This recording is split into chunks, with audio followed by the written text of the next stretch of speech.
Sicurezza sulle spiagge al centro dell'incontro avvenuto a Jesolo nella sede dell'azienda provinciale del turismo, vertice a cui hanno partecipato il presidente della provincia di Venezia Francesca Zaccariotto e i rappresentanti dei comuni del litorale. I dettagli nel servizio.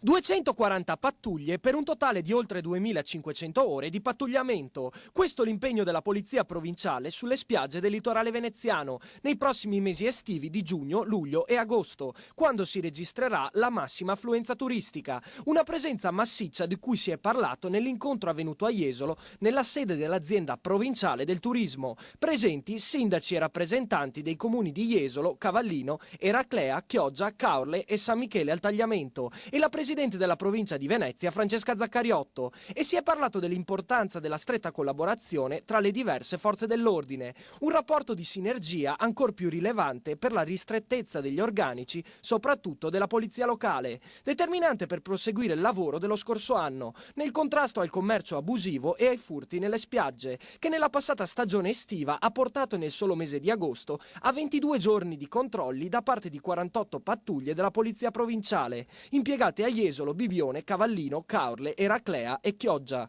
Una presenza da parte delle forze provinciali che permette alle polizie locali, sgravate di parte dell'impegno sulle spiagge, di essere più presenti nel territorio. Perché poter